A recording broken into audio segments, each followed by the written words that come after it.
Llama y pide la música que te gusta.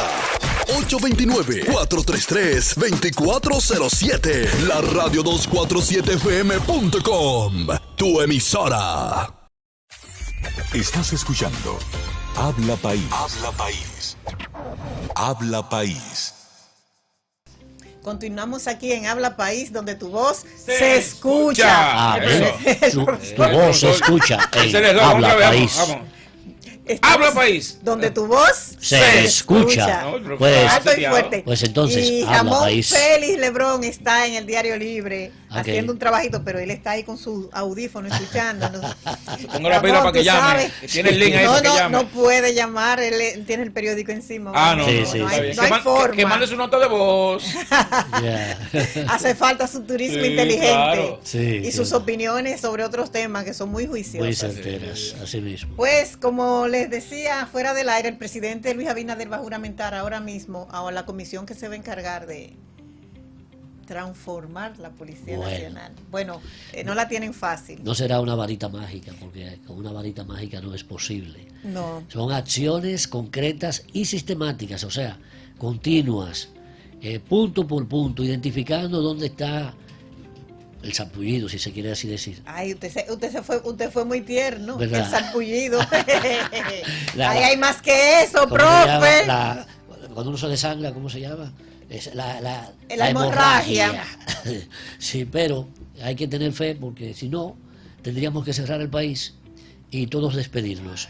Y el país tiene que seguir abierto y nosotros seguir viviendo con la gracia y voluntad de Dios. No, claro, Y eso es cuidándonos y haciendo de este país, que es el servicio que los periodistas le queremos brindar, un país cada vez mejor, un país Así es. cada vez más próspero, un país cada vez más unido y un país esperanzado en que la justicia se va a imponer siempre ante las demoníacas actitudes de muchas personas que son designados para cumplir con una labor y un objetivo, y sin embargo hacen todo lo contrario.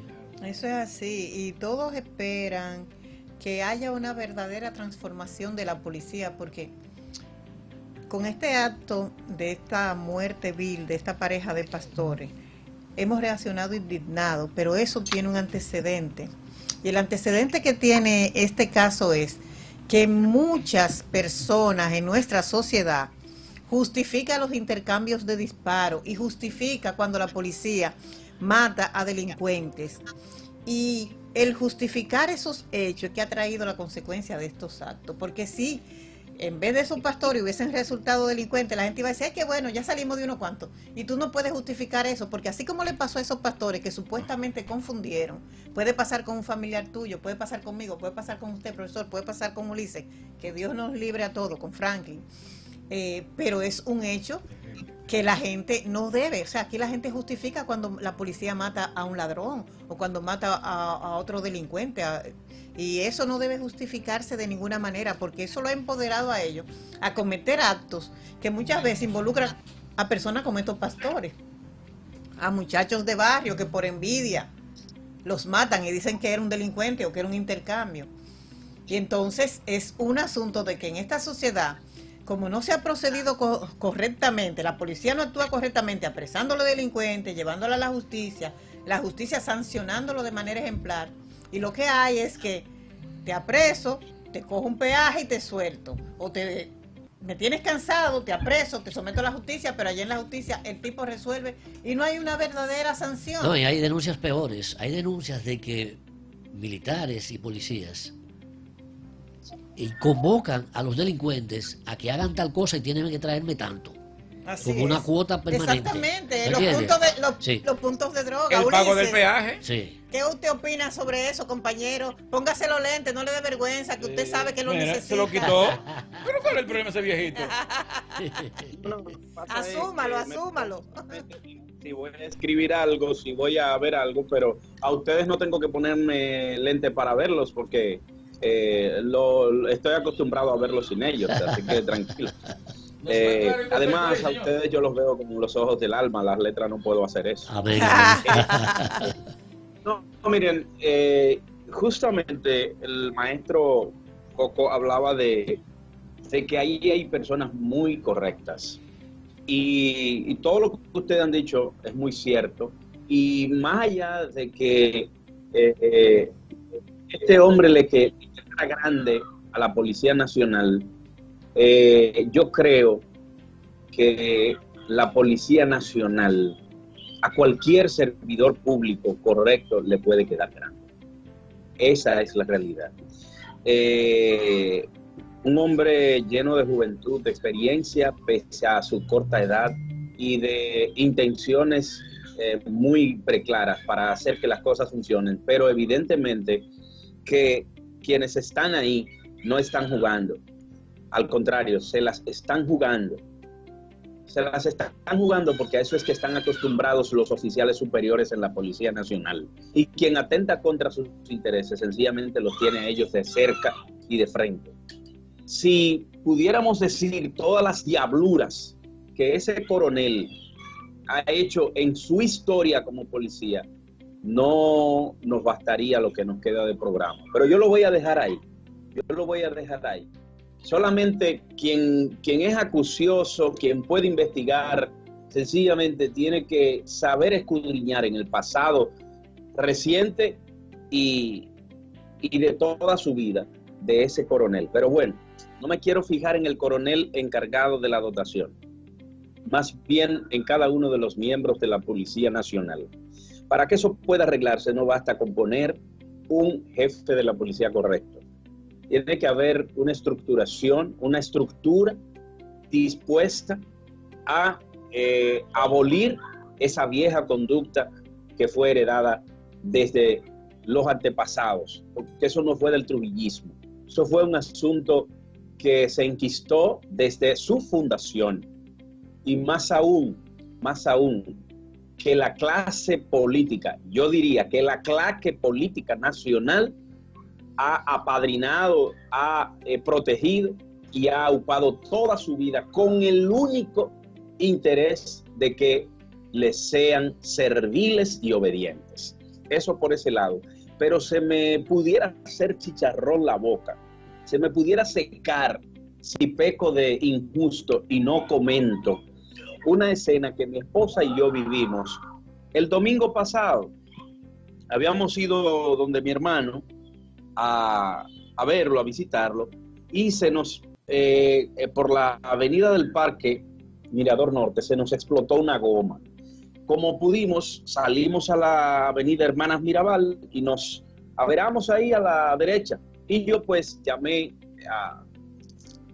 al esposo de Socorro, a Julián. Creo que mi esposa llamó, fue a la misma Socorro y le comentó la situación que estábamos pasando. No pasaron más de 5 minutos y llegó Julián, pero antes de él llegar, varios personajes pasaron, merodearon, estaba lloviendo, era de noche y ya era tardecito, pero con todo y eso merodearon un par de personajes y en ese instante se apareció, yo diría que se apareció, o sea, el término que quiero utilizar es ese, apareció, un segundo teniente uniformado de la Policía Nacional en un carro Honda Civic gris y se estacionó un poco más adelante y nos preguntó: ciudadanos, ¿les puedo servir en algo? ¿Les puedo ayudar? Hay varios personajes merodeando por aquí y no los voy a dejar solos. Ese oficial subalterno, hasta que no vio llegar a Julián y a Juliancito hasta el lugar donde nosotros estábamos, ni siquiera se movió de su lugar. Esos son gente también tomando la medida, tenía incluso la pistola en mano. De eso yo me percaté. Tenía la pistola en mano en un bolsillo y tenía la mano dentro del bolsillo. O sea, tenía la pistola en el bolsillo y la mano dentro del bolsillo. Porque él vio la situación que pasaba con nosotros y quienes estaban merodeando esa zona. Por lo menos 2 personas que pasaron por ahí me dijeron: ¿le podemos ayudar? ¿Le quitamos la goma? Pero ese segundo teniente que pasó por ahí no escatimó esfuerzo. Y en ese mismo momento empezó a velar por nosotros. Entonces yo creo que no todo está perdido. En la Policía Nacional hay gente que tiene mucho valor. Cuando yo hablaba de que la Policía Nacional tiene que ser transformada en todas sus partes, es justamente que partiendo incluso de ese hecho, quienes cuiden a esos que han sido sometidos, 6, yo diría que deben ser 7. Debe haber un 7º hombre ahí. Y todo el mundo sabe a quién yo me refiero. Pero bueno. El coronel. Tiene que ser que desde los custodias que están con esos policías, primero no deben ser policías. No deben ser policías quienes cuiden de la integridad física de esas personas, porque hay que cuidarlos, ahora hay que cuidarlos, porque cuando vayan ante un tribunal, esos policías tendrán que responder. Hay uno de ellos incluso, un familiar de ellos, dijo que su familiar era muy serio y que no era verdad que su familiar había participado en eso y que todo lo que él tuviera que decir sobre esas patrullas, los integrantes de esa patrulla, lo iba a decir. Y evidentemente que si trabajaba en esa patrulla, trabajaba en esa demarcación, y si trabajaba en esa demarcación, trabajaba para ese coronel. Y yo quiero que a ese policía lo dejen hablar, para que diga cuáles eran las órdenes que recibían día tras día. Porque lo que hicieron allí, y me apenó mucho que pusieran al jefe de la policía, al director general de la Policía Nacional, Sánchez González, creo que es, lo pusieran a decir que, bueno, que se habían robado una pasola y que había una banda que se dedicaba a hacer ese tipo de rapto, de robo, y que por eso se había puesto el retén. El retén no se pone para matar personas. Si fuera para matar personas, fuera un pelotón de fusilamiento, no un retén. Entonces ahí no había un retén, ahí lo que había era una orden de fusilar gente que quizás atentaba, y no justamente contra los derechos del ciudadano, porque mira lo que sucedió. Entonces yo, para de alguna manera resaltar ese ángel de la guarda que llegó en ese momento cuando nosotros tuvimos ese percance, poner los dos polos de una institución que está carcomida y que está viciada y que está podrida de arriba abajo. Yo creo que los antihéroes de esta nación tienen que ir desapareciendo. A propósito de la desaparición física de Jack Veneno, que justamente todos los países de América Latina han tenido sus héroes. Señores, no olvidemos que hace poco acabamos de perder también a Cepillín, ese héroe del cómics o de la risa de México, pero también perdimos a Roberto Gómez Bolaños, entre otros. O sea, todos los países de América Latina han tenido sus héroes.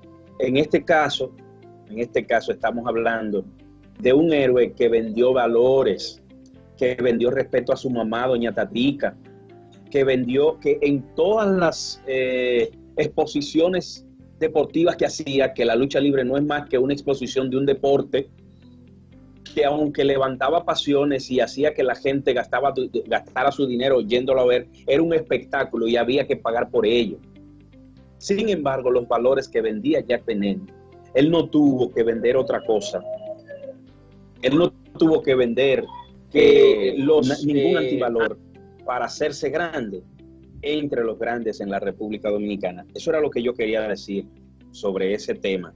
Yo no quiero que se nos vaya el tiempo sin que el maestro Ramón Rosario Coco nos hable de un proyecto que él tiene ahí, que ha propuesto al MINER, pero de eso sabe él y yo quiero escucharlo. Bueno, Socorro, voy contigo. Sí. Pero estoy con Ulises también, y con Franklin, y con todo el público que nos escucha en Dominican Republic, en Unity Mundial. Entonces, el campeón de la bolita del mundo, que era Jack Veneno, también lleva a 24/7 fm.com hacia el universo. Así es. Mira, antes de entrar ahí, Ulises, tú has dicho con muchos aciertos. No todo está perdido. Esa frase me gustó mucho. Sí. Y bueno, de alguna u otra forma también lo decíamos ahorita, si no tendríamos que cerrarlo todo, abandonarlo todo, darnos por vencidos y hay que seguir luchando. y hay valores no descubiertos. Lo que se proyecta y se refleja más, Socorro, de la policía y a veces hasta de los cuerpos castrenses, es decir, los cuerpos militares, son las maldades. Pero allí hay mucha gente sacrificada y allí hay mucha gente valiosa que son víctimas dentro de los cuerpos policiales de personas inescrupulosas que han llegado a los rangos para echar competencia de quién acumula más riqueza y quién hace más daño, para que le tomen más. Todo el que pasa por la jefatura de la policía termina con una villa en casa de campo. Y cuidado, y fincas por aquí, y fincas por allá. Estaciones de combustible. O sea, cosas que el común del ciudadano honrado que se levanta de madrugada, un trabajo decente y honrado, no logra con trabajo, señores. Y lo fuerte que ponen a los pobres infelices rasos y perapapa a construirle su casa. Así mismo, Sí, sus villas. se valen de todo eso. Sí, Es como se prevalecen de eso y abusan Son de dioses. eso. Por eso la mayoría de esos rasos, sargentos, cabos y demás, cuando llegan, lo que quieren es, llegan en busca de venganza. Eso es lo que no, pasa, porque el ejemplo que vieron y vivieron. Esto se convierte en un círculo vicioso. Te maltrato cuando tú eres, pero cuando tú llegas, tú haces lo mismo con los que están debajo de ti. Y entonces eso hay que romperlo de alguna manera. Hay que tener la esperanza de que eso pueda suceder. Exactamente. No podemos perder la esperanza de tener una policía. Y como periodistas nos toca orientar e impulsar para que esa esperanza no se pierda, que se mantenga reverdecida y se vayan conquistando asuntos. Y por eso es lo que digo de que estos muchachos, como decía Franklin, no se propusieron, Elisa y Joel Socorro no se propusieron ser ellos inmortales como lo son ahora. Sí. Exacto. Ahora, antes eran de sus familias y de su congregación. Ahora son de todos nosotros. De todo el pueblo y probablemente de toda la humanidad, a través de cómo la comunicación llega a todas Así partes. es. Yo sé que eso lo sintieron por muchas partes. Así Pero es. bien, como decía Ulises, y quizás sería para seguir, continuar luego.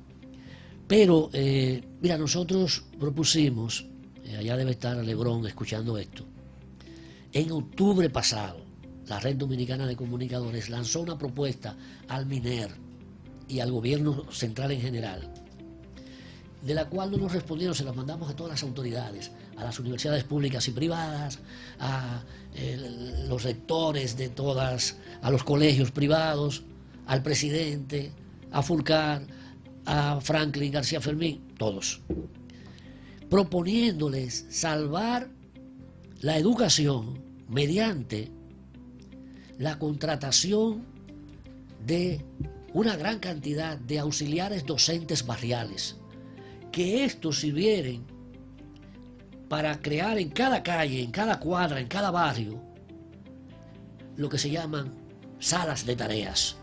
Porque la educación virtual, que hay que verla como un éxito en el sentido de que el gobierno tuvo el coraje y tuvo la gran decisión de lanzarla como algo sin precedentes en la historia, yo diría que de la humanidad, pero sobre todo en nuestro país, hay que dárselo como un logro importante del gobierno, pero la calidad docente virtual no se puede comparar a la presencial en las aulas. Entonces, nosotros tuvimos esa visión, si se quiere, de que en octubre pasado le lanzamos esa propuesta, no nos hicieron caso. Vamos a contratar 50 a 100.000 bachilleres jóvenes de los barrios para que les sirvan de auxiliares docentes barriales a los profesores ya nombrados, para que la calidad docente virtual se pueda encontrar con esa calidad presencial en pequeños grupos reunidos y organizados en esas pequeñas calles, en esos barrios, en esas cuadras.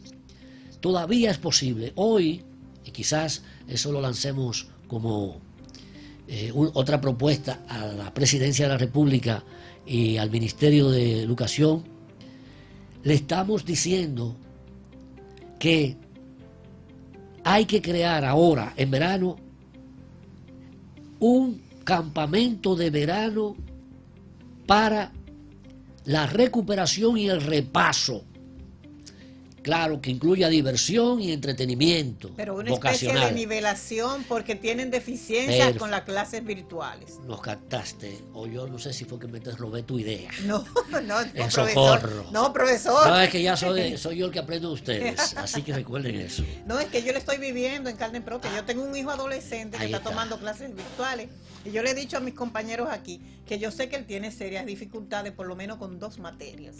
Y pocas son. y entonces tiene el privilegio, como dice Franklin, que te tiene a ti como maestra, que tienes también muchos aspectos pedagógicos. Y el hecho de tratar gente como periodista y ser tolerante y ser una persona que te pones a escuchar qué dice la gente para luego comunicarlo, eso también te da esa capacidad de poder enseñar o por lo menos poder dirigir algo de la... Pero imagínate esa gran multitud de padres dominicanos. No pueden, no porque no quieren, lo tienen, a lo mejor lo sienten en el alma, pero como hemos visto en las redes, aparecerá la mujer, la madre o tutora que le empete un pecozón al muchacho. Sí, Te dije sí, que lo haga sí. bien, ¡pam!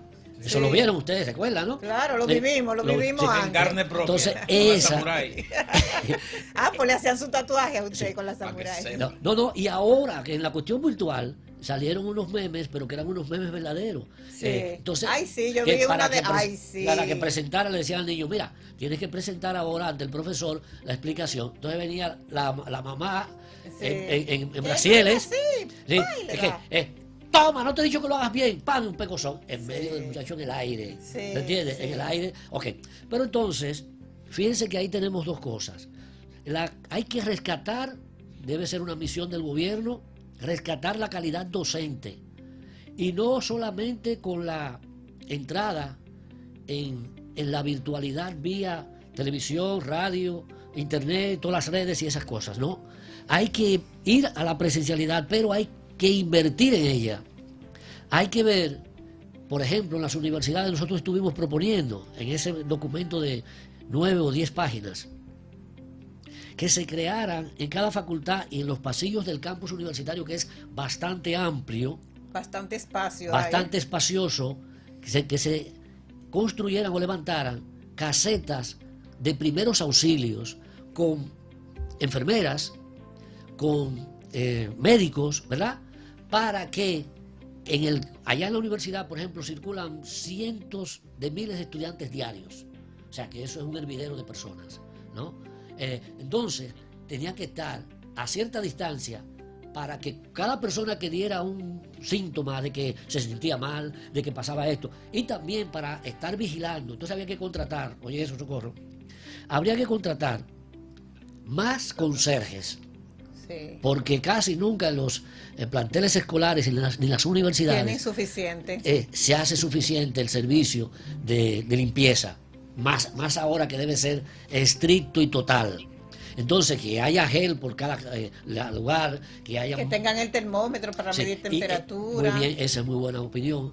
Que hayan lavamanos por distintos lugares, Sí. ¿verdad? Donde la gente se pudiera... Y que haya también contratación de lo que nosotros llamamos auxiliares de vigilancia o de seguridad, que estuvieran vigilando que el profesor estuviera las mascarillas en el pasillo o en el aula, que el estudiante no se descuidara y que no se aglomeraran tanto en lugares, ¿no? Entonces, allá en la universidad hay lo que se llama BT, son Beca de trabajo y estudio. estudio trabajos, perfectamente. Le dan a los muchachos que sobresalen y que logran accesar a esas becas, les dan creo que 7 o 8 mil pesos por 4 horas de trabajo y 5, le dan muchas facilidades para que se sigan superando.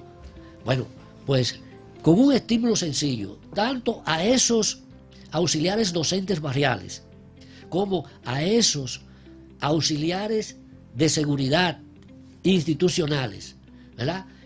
Se les podría dar ese incentivo e incorporarlos a cumplir con una tarea importante, Socorro. ¿Tú sabes por qué? Porque incluso el gobierno no se dio cuenta que con esto mataba 2 pájaros con un solo tiro. Pero no nos hicieron casos y nunca... El Ministerio de Educación encabezado por Roberto Fulcar, no le hace caso a nadie. No me lo digas. Yo casi no lo creo eso. Ellos tienen una varita mágica. Porque ellos, déjame decirte una cosa, yo participé ahí en el Palacio de Indotel, que ellos cuando fueron a anunciar hace un mes exactamente, que ahora el 6 de abril, y tomé un turno porque ahí estaba la vicepresidenta, Raquel Peña, y ellos dijeron, no, la población tiene que ayudarnos, esto no se puede lograr nada más con... Entonces yo le dije, yo tomé un turno, que aunque estoy fuera del ejercicio profesional periodístico, solamente con la docencia, y les dije, les estoy tomando la palabra a usted, señor Fulcar, y a usted, señora vicepresidente, como se la he tomado al presidente de la República, que ha dicho que quiere y que está escuchando al pueblo. Nosotros tenemos que aportarles, ¿verdad? Y queremos ver cómo nos recibe. Está Diulca Pérez ahí, que es nuestra amiga, y es una muy dinámica y muy atenta. Bueno, pero vamos a ver cuándo se dé esa reunión, si acaso quieren que cooperemos, porque no puede ser que no escuchen a la población con lo que siente y con lo que quiere. No pueden ser ideas que salgan de un ministro y que él las imponga, aunque sean correctas. Debe sentir que el pueblo está en sintonía con ellos. Sí.